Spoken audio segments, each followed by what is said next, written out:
back to work. Okay. Grabbed the expired card off the counter. The dad sat there, went down, tried to go shopping with it, and it didn't go through again. Came back home. Gosh damn it. And then you have the science community. Well, that's operator error. It's like, if you will live in the Lord's Prayer right now. Okay. You're not. Shut up, shutting up, rabbit. Oh, shut up. Shut up. Shut up. If you were living the Lord's Prayer right now, would be going through half the shit. That descendant, that falsely, he could be related to Muhammad of Mecca somehow, the asshole in Iran. Okay. It's entirely tangible. Okay. I have some relatives just like, do not say that in front of people. God damn you, NASCAR moron. I have relatives like him. Okay. And I'm, the line of King David. And I've got relatives like that asshole.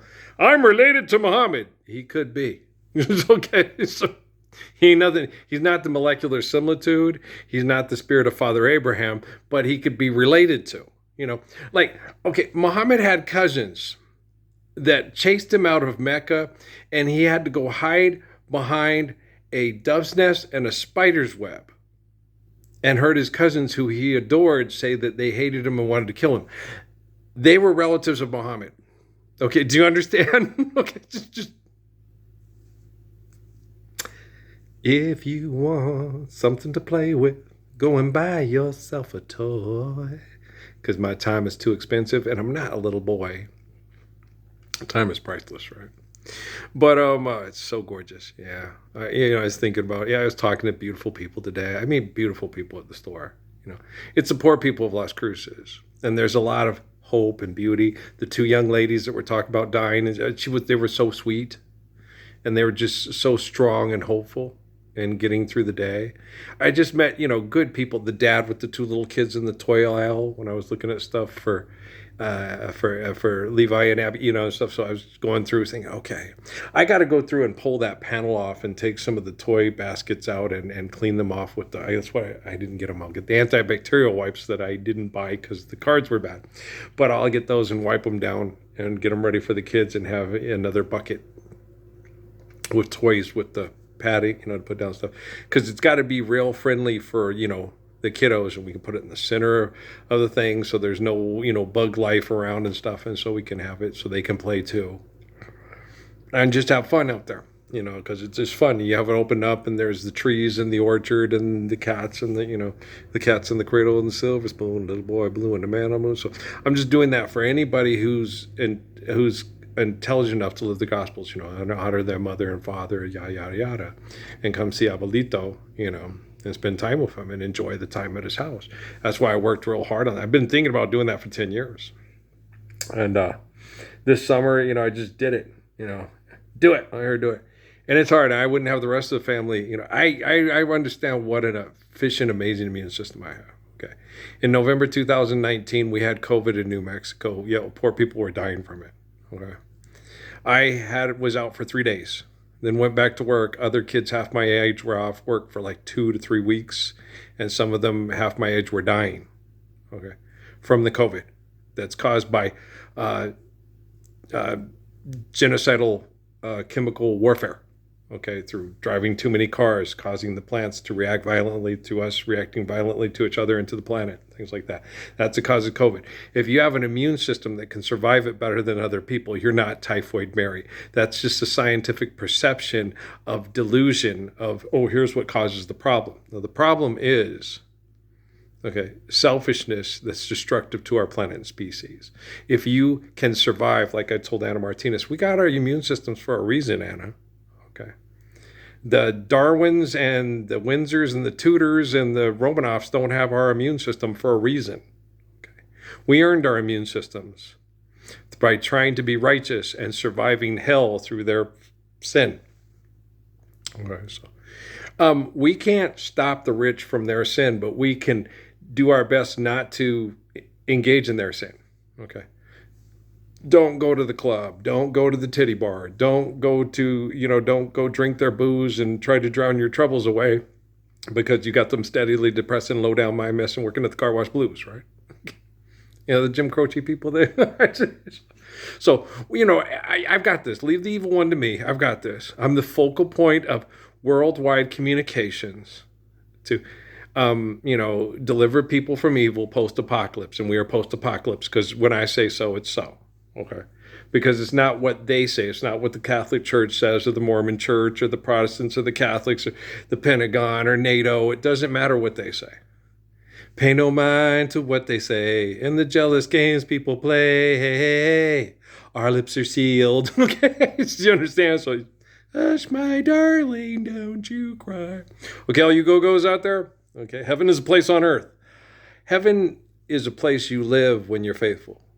Hell is a place you dwell when you're among the unfaithful or you're being unfaithful yourself.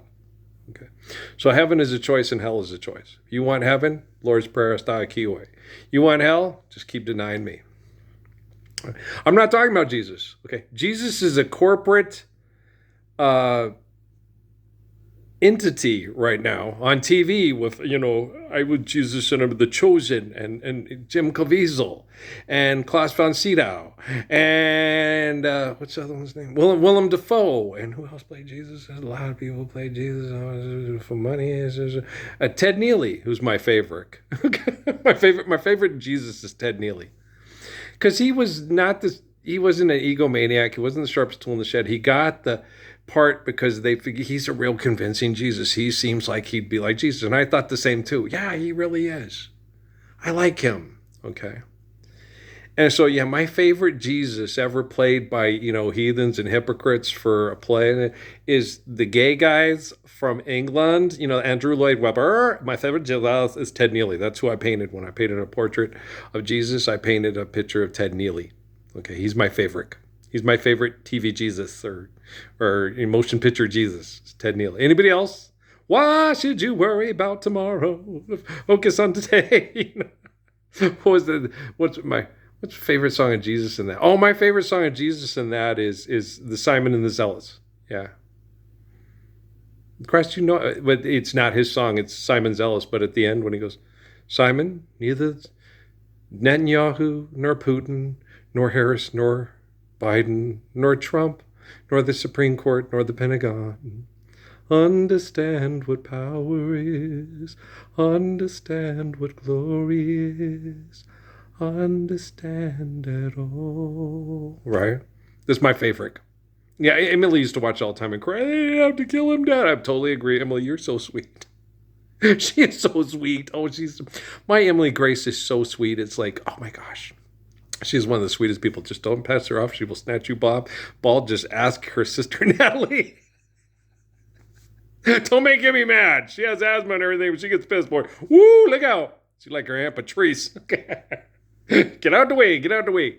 She's so cute. Oh my gosh, she's cute. And then there's Kate. Kate will knock you out. Natalie's tough. Amy was tough, but I was like, no, I put my make-believe money on Natalie. Natalie kick your ass.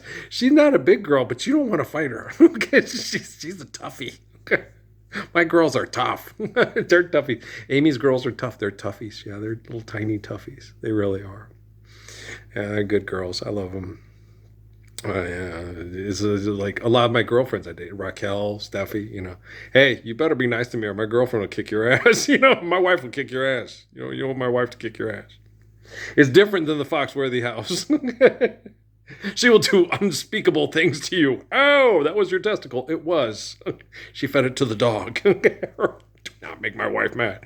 Oh, you would not. No. You don't want to make Patrick's mommy mad. No. Amy's kind of a sweetheart. Yeah, she's a sweetheart. She beat up her teacher once for being racist, and she beat up kids that were racist when she was in school because she was a bigger girl, and they'd be shitty to her. And she'd get mad like Noah and kick their... Yeah, I don't want to tell her, but I know his mother. You guys, okay, you kids, you go and you get your ass kicked. Okay. You go and get your ass kicked. No, I had the scariest man in Doñana County as my father. So I couldn't get into fights, and then when I did... They were scared of me. That boy going to hurt me. Yeah. And they backed down. So I never got in trouble at all. Not once. And Dad said he had my back. He said, fighting's ignorant. If they back you in the corner, you defend yourself, and then I got your back. So I was never, when it got push came, I was never like, oh, I'm going to get in trouble. No, you about to get your ass kicked, and then we're going to have to, my dad's going to sit there and go, good, I told him to do it. No, seriously, that's my pops. He was they were abusing other kids, and you told them to stop, and they didn't listen. That's why my kid kicked that kid's ass. Okay, thank you, Dad. Love you. That's just the way that's the way I was raised. Just the way I was raised. You weren't raised that way? Well, I feel empathy for you. Okay, guys. No respect, huh? You have to feel empathy for people that don't understand respect. They're really mean to their servants. Yeah. All right, guys, I love you.